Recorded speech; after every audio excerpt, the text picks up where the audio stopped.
we are going to watch a video about LGM-30 Minutemen, the America's nuclear deterrent for the last 60 years. And it's by someone whom we've watched before and we've enjoyed before. So I think we're gonna like this. Let us check it out for our final video of the evening. Uh-huh.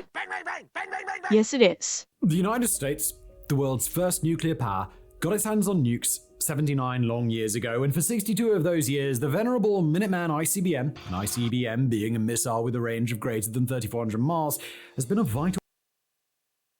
Because that's why it is called an intercontinental ballistic missile. It's in the name. I mean, it's in the name right there. Keystone of its nuclear arsenal, always ready to take flight at a moment's notice and reduce an enemy city or three to a sheet of atomic glass Very in true, mere Shadow. 30 minutes. If you happen to be thinking that that's a really, really long time for a single ICBM to be in service, oh well, you'd absolutely be right. So what gives? How on earth has it managed to remain in service for so long? And what does the future hold for this missile, which is only 4 years away from being old enough to claim Social Security? Well, don't switch over to another video, because those questions and more should be answered in the next 20 minutes or so. So let's go. Yeah, Ace, you're right. I'm sure undoubtedly, they have made upgrades and improvements. Absolutely. But you're absolutely right. If it ain't broke, don't fix it. You're absolutely right.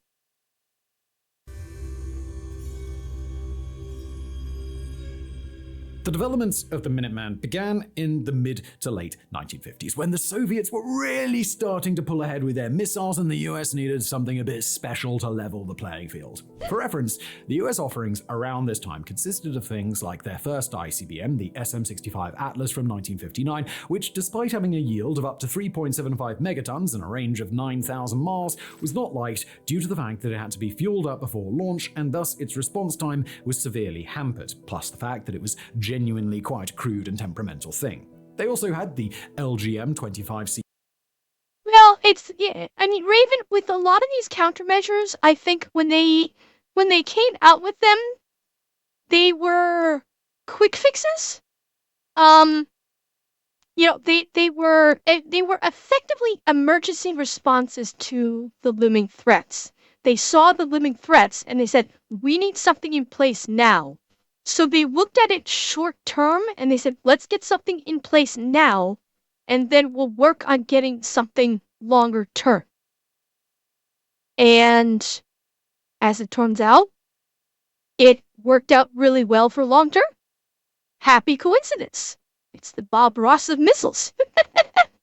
Titan II, which entered service in 1962, had a slightly lesser range of 8,700 miles, a much bigger 9-megaton warhead, and was generally far better made, but like the Atlas, it had to be fueled before launch, and thus would have proved to be a tad slow to get off the ground had the Cold War ever gone hot.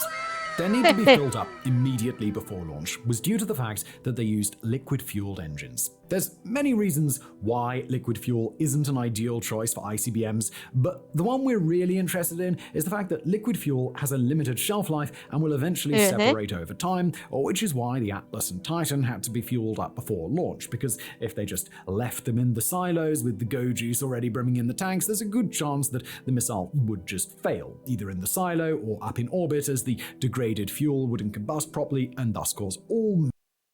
Yeah, and I'm not sure what the shelf life is on rocket fuel in liquid format, because I know with like regular gasoline, with regular fuel, that's only got a shelf life of like what, 6 to 8 months, I believe. And I think with some treatments you can extend that to maybe a year. So I'm not sure what the shelf life of liquid rocket fuel would be. I imagine it's probably similar. Well, and that's the thing, and that's the thing, Maddox, is and you know, when fuel breaks down, it kind of it separates in pretty much separates into water. So, yeah. Now, but like I said, I have no idea what the shelf life is on rocket fuel. Liquid rocket fuel. It could be much less. It could very well be much less. I don't know. I haven't really done a whole lot of research into it, but I imagine it's is it 1 year? Okay, so it's 1 year, which makes sense. 9 months to 1.2 years based on mix. Okay, makes perfect sense. That it would be a little bit more stout than, you know, vehicle gasoline. That makes perfect sense, honestly. Manner of issues. And so, the use of solid fuel propellants became the foundational demand of what would become the Minuteman. Then, it'd be able to sit in its silos for decades at a time and be ready to go at a minute's notice, just like the Revolutionary War era militia, which it was named after. Many wrinkly brains would lend their grey matter to the development, but one who undoubtedly contributed more than any other was Colonel Edward Hall, as it was he that spearheaded the effort in figuring out the technical nitty-gritty of its solid fuel engines. His work led to the development of the Minuteman I, which first entered service in October 1962 at Malmstrom Air Force Base in Montana. Production and delivery continued for a few more years, and eventually the missiles would be spread across 6 Air Force bases located across the central and northern Great Plains, with the others being Ellsworth in South Dakota, Minot, North Dakota, Whiteman in Missouri, FE in Wyoming, and Grand Forks in North Dakota. This dispersion was very intentional, as it made them both harder to take out in a single salvo if the Soviets were to attempt a first strike, as well as being relatively removed from populated urban centers in order to minimize civilian casualties in the event of said attack. But of course, lethality was not sacrificed for either of these things, which were side bonuses in US defense strategy, and so every single side was still very much in the range of the Soviet heartland. So then, the job, to many at least, was a good one. The US had got its first proper, as in fully capable, ICBM that could go on to form the ever-so-precious land component of its nuclear triad, alongside their submarines under the waves and their bombers in the sky. But And you know what? It just struck me.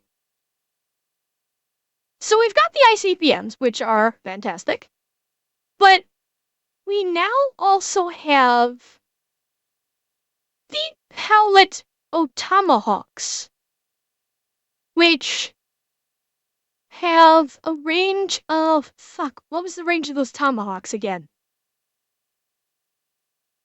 Damn it, what was the range of those things? 600 miles. Thank you, Pactra. We now have basically the cluster bomb of Tomahawks that can go into any cargo plane. So, I mean, I'm trying to think what would be more effective, because you could do like a nuclear tipped tomahawk. You could do like nuclear tipped tomahawks. If you ever watched an ICBM, interesting. I don't know how the hell they'd accomplish that, but okay. Well, but yeah, here's the thing. It's what I was thinking, Ace, is like we've got these, we've got basically these cluster bomb of tomahawks, and I'm trying to think of. He may very well go into this.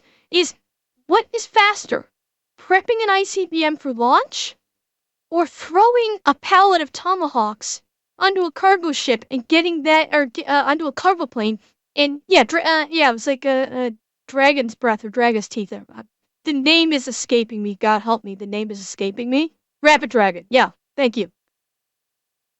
And what is faster, prepping and launching an ICBM, or throwing a Rapid Dragon onto a cargo plane and getting that bird in the air and then just dumping the dragon out of, and then dumping the Rapid Dragon out and just setting him fly. Yeah, if an ICBM takes 15 minutes, okay, I could see that being more effective. And you know what, Ace? It can be said as a joke. But you're not wrong either. You're not wrong either. You could throw both. And, you're now getting essentially a two-pronged defensive attack. Yeah, I mean, the range on the ICBM is obviously the that's where it shines. The ICBM is faster and it has a much bigger range, whereas, correct, Moros, the Tomahawk is far more precise. So, I don't know. And here's the funny thing, is we Hollywood makes movies about, the global nuclear war, but the fact is, if any foreign nation of the US launched even multiple nuclear missiles at North America, the USA would be able to take them out. They have numerous ICBMs ready to go. Plus, they have, they have the Rapid Dragons available that they could get up in the air very quickly. It's honestly, there really isn't a whole hell of a lot that is a threat, at least from a nuclear standpoint, to the United States. There really isn't.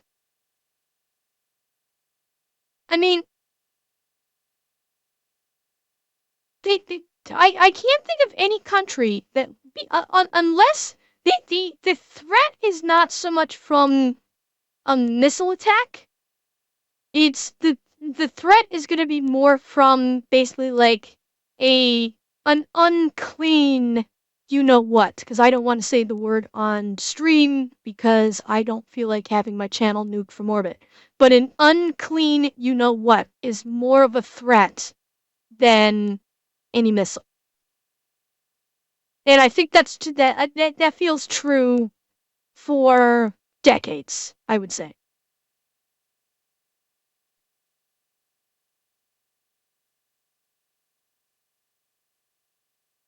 Yeah, I mean, but even launching a nuke from a submarine, you're still in the same boat because there are still, even if it's not an ICBM, there are still multiple defensive measures that the U.S. has available that can fire off at a moment's notice. So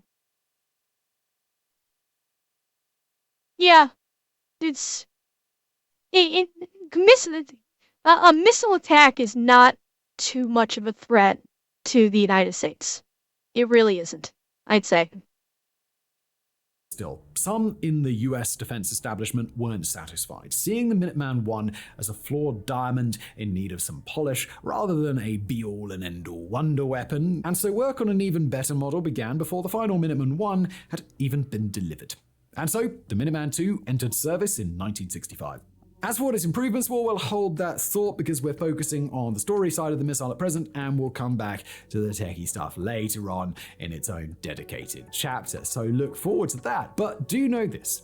Those improvements were so well received that all 800 Minuteman Is began to be pulled from service in June of that same year, with the final one finally being withdrawn in 1969. Many of them were spared from the scrapman's cutting torch, however, because while they had become militarily redundant, they were still damn handy bits of kit, and so many found new leases of life in various research and testing roles, with one particularly interesting example being one which was launched from a C-5 Galaxy in 1974 in order to Okay, this is the one. Who is it that mentioned this? That they fired one off from the air? Who was it that mentioned this? Because he's talking about that. I can't remember who in chat mentioned that. That they did an airborne launch. 504. Here you go. This is what you were talking about. And this is it. to explore the feasibility of an air-based launch system for the upcoming LGM-118 Peacekeeper ICBM. Ultimately, 1,000 Minuteman IIs were produced over the 4-year production run, and then the exact same thing happened again. Air Force bigwigs beheld the Minuteman II and still found its shine to be lacking in luster, and so the Minuteman III, the most advanced model of all, was introduced in 1970. Its younger sibling held on for a while, however, with Minuteman IIs remaining in service until June 1992, as while not perfect, they were deemed perfectly capable of doing the job as long as they were supplemented by more advanced missiles. It took until 1995 for all of them to be disposed of, at which point the Minuteman III became the only variant remaining in service, a state of affairs that persists to this very day, with give or take 450 of them still being in. That's impressive, seeing that launch. I want to see that launch again, because that's impressive to what it's watching that ICBM take off like that is really impressive. Disposed of, at which point the Minuteman III became the only variant remaining in service, a state of affairs that persists to this very day, with give or take 450 of them still being in the US inventory. So now that we know the story, let's move on and have a look at the technical nitty-gritty of these deathly terrifying machines.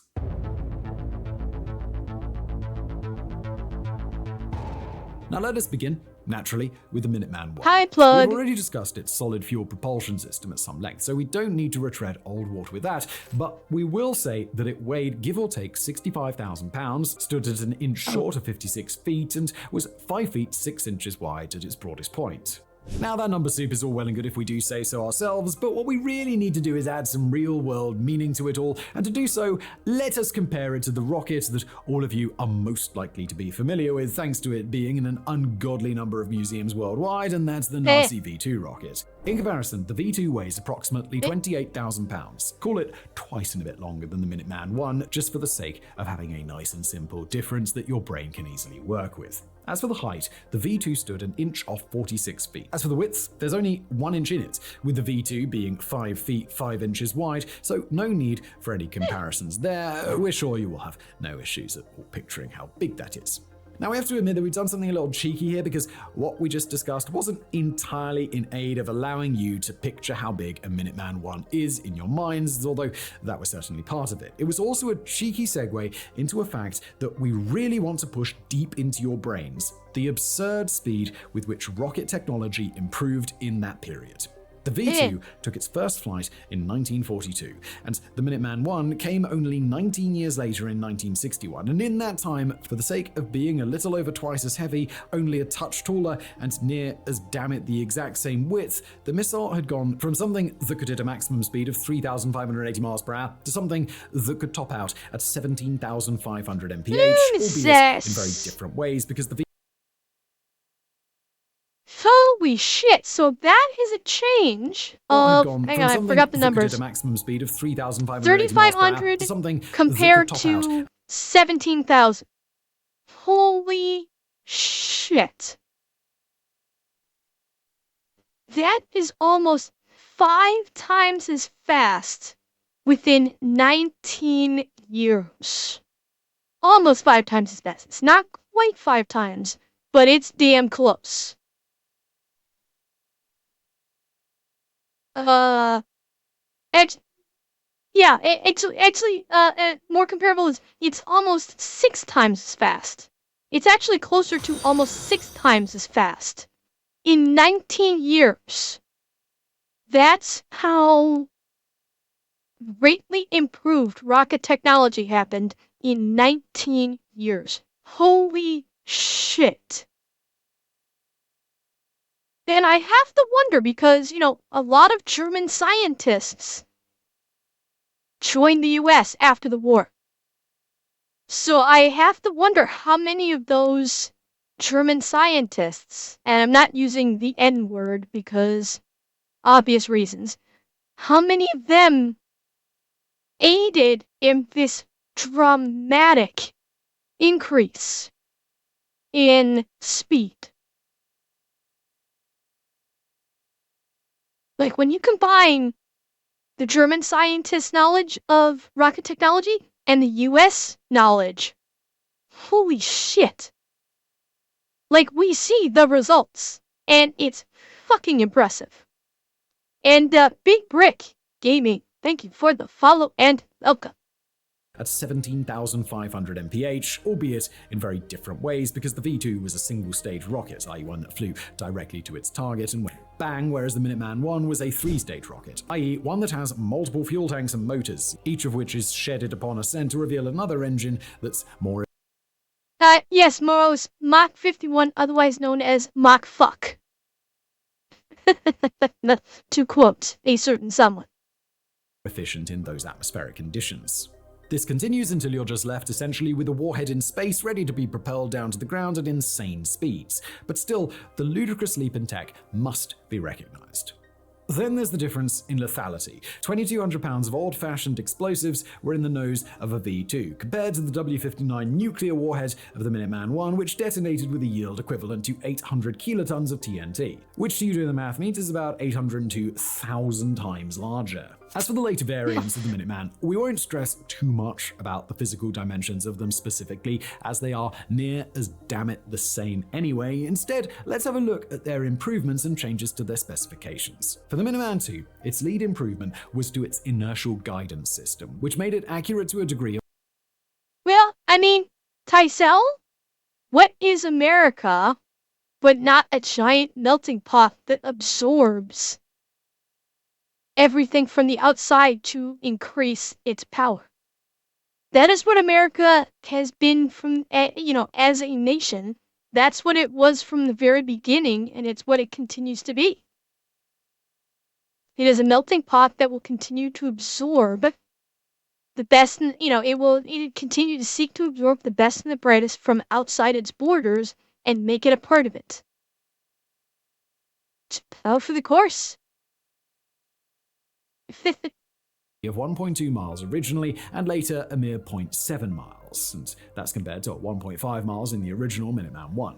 The range also improved with a healthy raise to 6,300 miles. Speed remained more or less the same, however. For firepower, each carried a 1,200 kiloton W-56 nuclear warhead, which, if you're wondering, because we've done the maths again, is 1.2 million times larger than the warhead of a V2. It is with the Minuteman III, however, that things get... Yard dog. Excellent comparison. Excellent comparison. Yes, America is the Rimuru Tempest of Earth. Absolutely correct. And for those of you who are going, what gobbledygook did this stupid cackerel just say? Rimuru Tempest is the main character of I Was Reincarnated as a Slime, and his special power is he can basically absorb monsters and obtain their powers by doing so. Just in case you were wondering. Really interesting, as it was a so-called multiple independently targetable re-entry vehicle-type missile, i.e. it had more than one missile on top, and when it reached orbit, it shot them all out to different targets at the same time. The specific types have changed, what with the Minuteman III having been in service for so long, with it starting out with up to 370 kiloton W-62 warheads, before moving on to 350 kiloton W-78s, and then finally, for some, as the upgrades... Thank you, Bafuka. Yeah, that time I was reincarnated as... It's been a while since I watched it, so I forgot the exact name of the title. Yeah. Still being rolled out, a 300 kiloton W-87 warhead. Range and accuracy also improved once again, with the Minuteman III able to travel for up to 8,700 miles and land with an accuracy of 240 meters.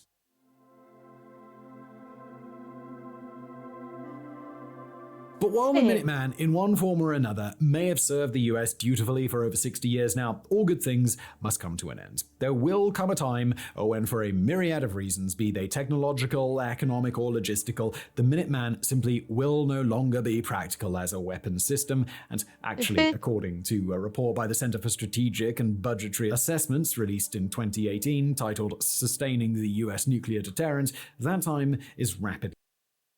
Okay, let's read this. So, sustained nuclear deterrent. Threat attack by a great power rogue state is a major reason why every U.S. administration since the end of the Cold War has validated the need to maintain safe, secure, and credible nuclear triad. Russia maintains a large stockpile of warheads and continues to adhere to military doctrine that indicates it might be willing to use nuclear weapons to coerce the United States and its allies in a crisis. Both Russia and China are funding multiple programs to modernize their nuclear arsenals. China, out of the two of them, China would be the only one I think that could do it. and the proliferation of advanced military technologies has allowed North Korea to fast-track its nuclear weapons development program.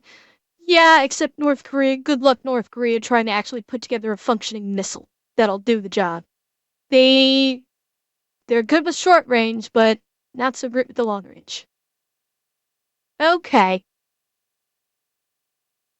Approaching. Allow us to summarize this report's conclusions for you now. In a nutshell, it begins by stating that even the newest Minuteman 3s are old, with the first ones already having entered service all the way back in 1970, and as we learned earlier, they were only designed for a 10-year service life. It then goes on to clarify this point, however, by saying that despite their age, until relatively recently, all was well, and the arsenal was kept at near as damn it full operational capacity without any major issues, thanks to extensive and regular modernization and life extension programs.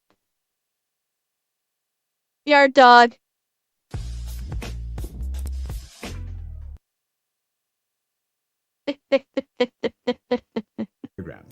The report goes on to further clarify that, until relatively recently part, by explaining that the missile's reliability is rapidly eroding due to aging components that are starting to wear out and fail and simply cannot be replaced, either because there are no spare parts to replace them, and trying to source them nowadays would be a monumentally expensive pain in the ass, or because the design of the Minuteman simply doesn't allow them to be replaced, period. As for specific examples of such components, the report points to things like the gyroscopes in guidance systems, which it claims cannot be refurbished at all and have long since had their spare parts stockpiles dry up.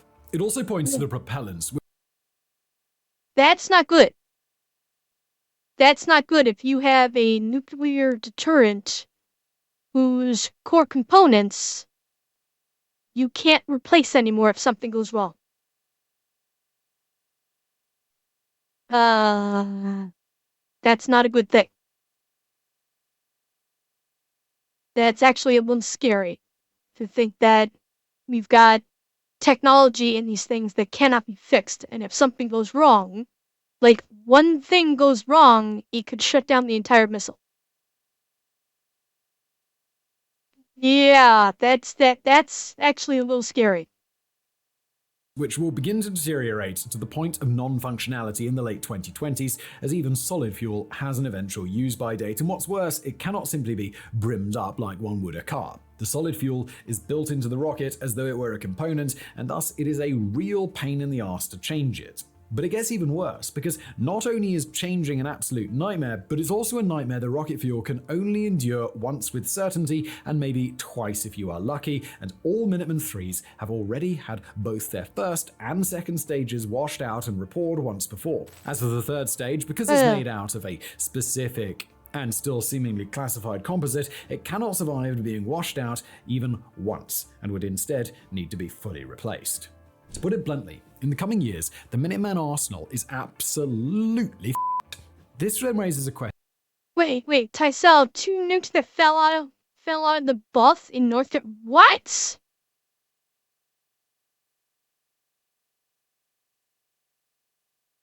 What, they were transporting two nukes and they fell out of the freaking truck or something? Holy shit, no, I hadn't heard about that. I did not hear. I don't think I heard about it.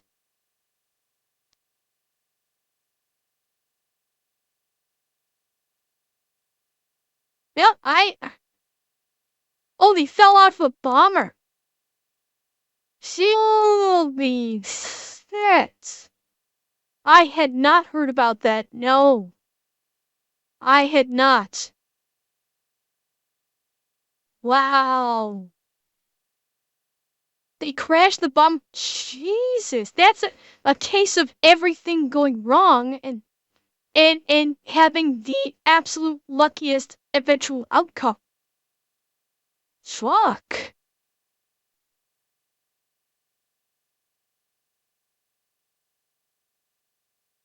No, I had not. Tyson, when did this happen? When did this happen?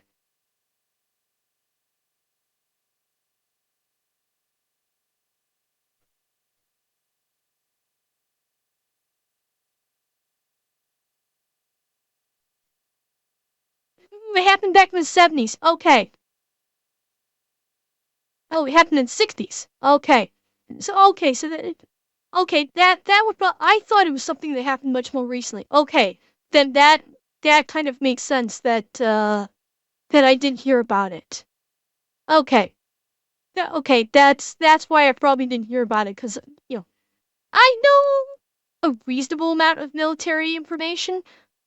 I don't go back too far and, yeah, I haven't gone back too far to find out, some of America's biggest nuclear fuck ups. I haven't really looked into that so much. Okay, that makes sense why I had no idea about it. Wow. Yeah, that's something was smiling down on planet Earth that day. Question. If the US wishes to maintain its position as a preeminent nuclear power, what needs to be done? They could, of course, bite the bullet, scoop up container ships worth of taxpayer cash, and throw it at the Minutemans so that they can receive a full nut and bolt modernization that would see every single component of every single missile checked over and pulled out to be refurbished if it was viable to do so, or fully replaced with a fresh part if it was not. But why bother doing that with a missile which, and there's no two ways about putting this, well, be simply obsolete? One major issue is with the guidance system. This has already been upgraded before with the Guidance Replacement Program, which was initiated in 1993 and saw all missiles in inventory having their older NS-20 guidance sets replaced with newer NS-50 sets manufactured by Rockwell International. This, for complicated technical reasons that we don't need to worry about, was a fair improvement over the NS-20, which itself was an improvement over the even older NS-17 and NS-10 of earlier Minutemen, but it is far from perfect. It needs sporadic software adjustments to stay accurate, thanks to the occasional bit of bungled code that gets discovered, and also it's depending upon inertial navigation properties, i.e. knowing where it started, and then using measured changes in speed, angle, and altitude to figure out where it now is, a system which is susceptible to cumulative errors over time and can only be corrected with external input. Then there are the issues. God. Like, between what we've seen recently with issues with computer code from the CloudStrike thing, Microsoft Azure went down today, Intel's code with their processors, now we're hearing about problems with the code with the guidance for these fucking missiles. It's like, what the fuck is coding shit these days? Like, seriously, some of the most important systems in modern day, and the coding has gone to shit. Like, fucking seriously. Alright, these are systems that need to probably have the best coding possible. This is not something where this is not a situation where it's fuck around and find out. You cannot fuck around, because finding out means a whole lot of lives are fucked.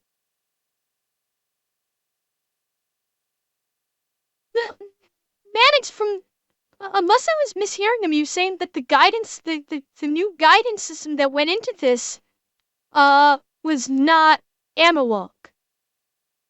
Because they were talking about how they were having to go in and fix the code externally. So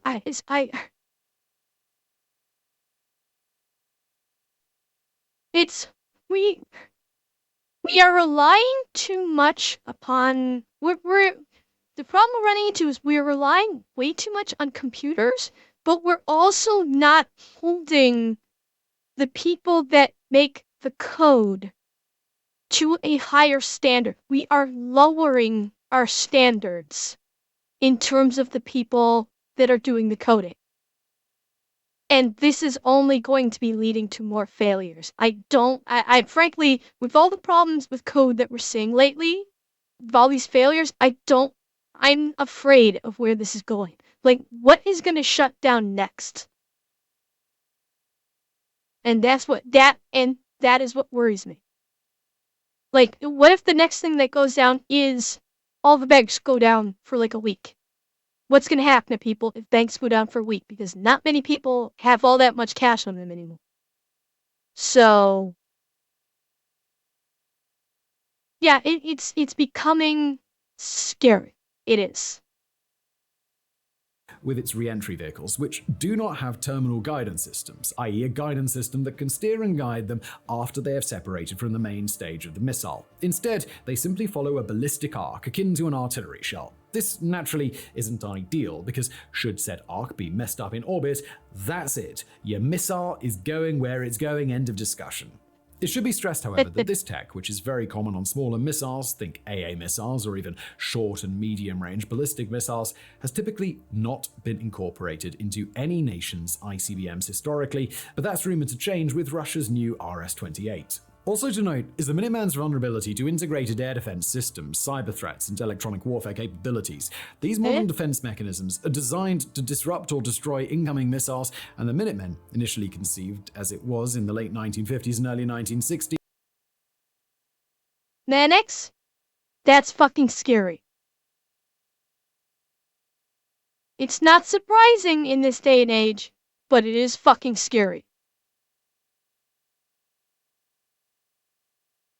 simply is not equipped to deal with them. So bad is this situation that in the 2018 Nuclear Posture Review, a document commissioned by then President Trump to look into and fully assess the US's nuclear capabilities, simply says, quote, "The Minuteman III will have increasing difficulty penetrating future adversary defenses." Just with these issues we've chosen to highlight, and believe us, there are more, it's fair to say that the Minuteman needs quite a bit of work to remain competitive going forwards, and that brings us back to our earlier point. The cost of actually doing all of that work, which, in the Air Force's opinion, simply isn't worth it to keep a 60-year-old missile going a touch longer. Instead, they've reasoned that those resources would be better spent developing a brand new top-of-the-line ICBM that, touch wood, can be fully developed, delivered on, and deployed, ready for when the Minuteman start well and truly falling apart towards the end of the decade. And this is what has been chosen to pick up the mantle. The LGM-35 Sentinel, formerly known as the Ground-Based Strategic Deterrent prior to its formal designating. It's part of a broader $1.5 trillion nuclear weapons modernization effort, and Jesus. you didn't mishear us there, we did say trillion with a T, i.e. a little less and a little more than the entire GDP. Government defense spending.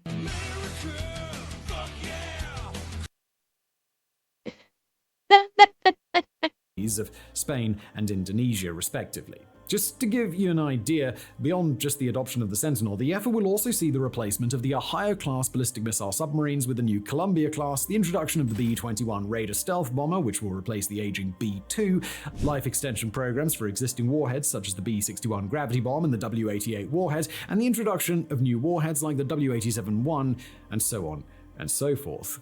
As for the Sentinel itself, however, its range will be in excess of 3,400 miles, the minimum threshold needed for a missile to qualify as an ICBM, but also not an exact figure, as it appears at the time of writing. This hasn't been disclosed yet. If you want to take a ballpark figure taken purely from our gut, however, call it 9,500 miles or so, we reckon. More than the Minuteman III, for which it obviously has to be an upgrade, but more crucially, in the same kind of ballpark as missiles like the Russian R-36M or the Chinese DF-41, which both have a range in that short area and are among the furthest flying missiles out there. But while range may remain elusive, we do know what will be bolted to the top of it courtesy of a 2019 press release by the National Nuclear Security Administration. The W-87-1 we just mentioned, which is improved in a number of ultra-techy ways we don't need to worry about as compared to its standard Forerunner, and will supposedly pack a punch of 475 kilotons. What we don't know, however, is how many of them it will carry, as summed up by the Congressional Research Service in a March 2024 defense primer quoting here, "The Air Force plan to deploy the Sentinel with one warhead per missile. However, they could potentially instead deploy 2 or 3 warheads in multiple independently targetable re-entry vehicle configuration." Again, if you want our gut instinct, it'll almost certainly be a MERV, if for no other reason than we doubt that national ego would allow the US to go back to a standard single banger type, given that the Minuteman was the first ever missile to deploy the technology. We also know that the Sentinel will feature modular open system architecture in its design, which is all about allowing its parts to be swapped out and changed relatively easily during its lifespan. The reason for this is obvious. Keeping the Minuteman up to date proved to be such a pain in the ass that they'd like to avoid a repeat of that in the future. Given that the Air Force expects the Sentinel to remain in service until at least 2075, such a move in its design is certainly a big and clever idea.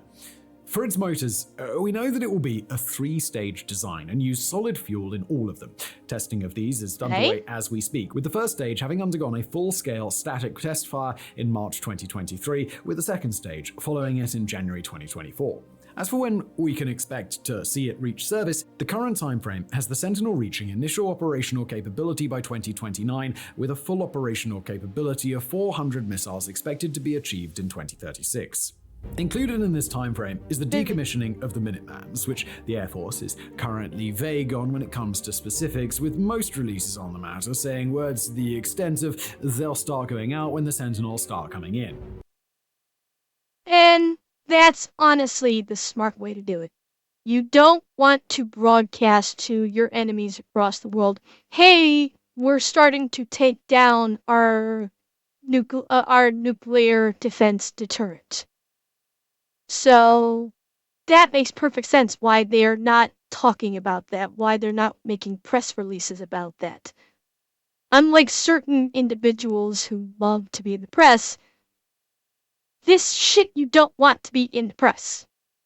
You want to keep this quiet, keep it very vague, because the threat of the deterrent is largely much more effective than the actual deterrent itself.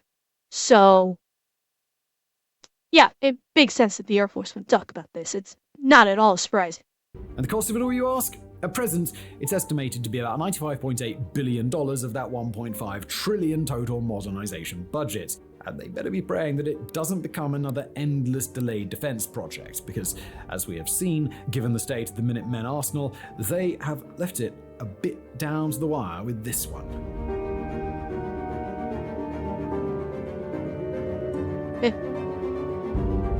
And yeah, you're a dog, but you know what?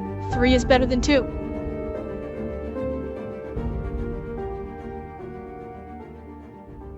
And Doc, you are correct. I mean, they're not making it public, so who knows how much has been done already. You're absolutely right there. Yeah, who knows?